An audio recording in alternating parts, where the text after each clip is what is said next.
You know what? Like, one of the reasons why people aren't achieving what they want to achieve today, or why there's so many failures, or why they, have depression or bipolar or just different things like that, right? It all comes down to belief. I was talking to somebody the other day about bipolar, right? And a friend I know, she has a sister who's bipolar, and she was saying, like, there's no way out of that.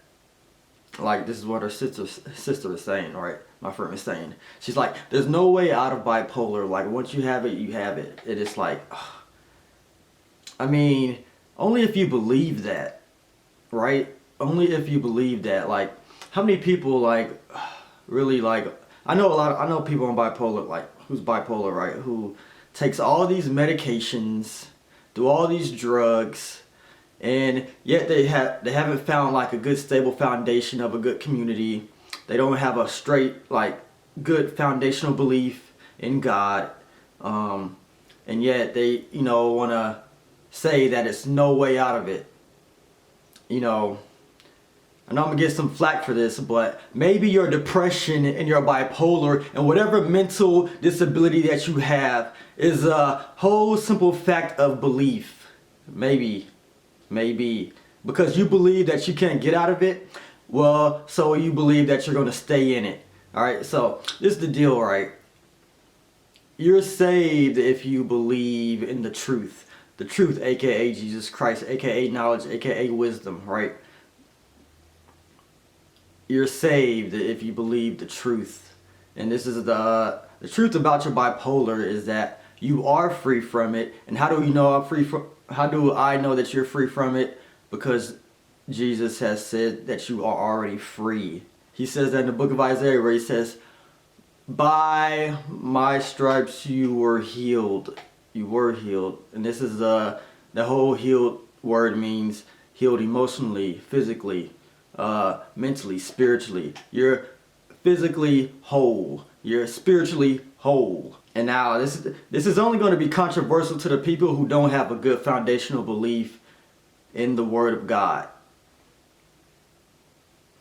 If you don't believe in God like that, if you don't have a good foundational belief in Jesus Christ, then this is going to be controversial to your ears.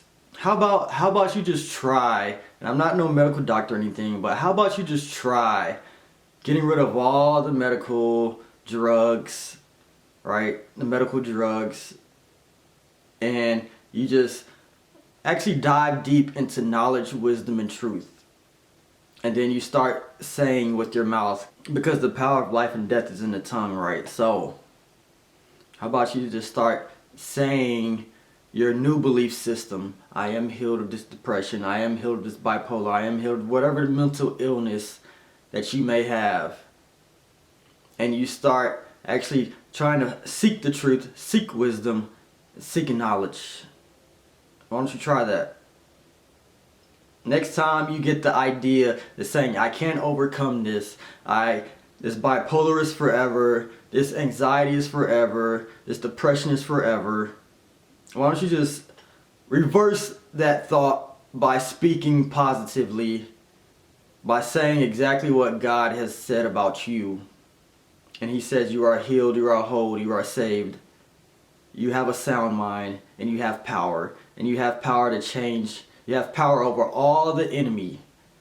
All the enemy that's trying to get you to believe ways that want to take you out. Alright, you have that power. So, who are you going to listen to? Are you going to listen to the words of Satan, which is negative thoughts, negative words, stuff that want to harm you? Or are you going to listen to the words of God, which is positive thoughts, things that uplift you, things that build you up? You have to make a choice.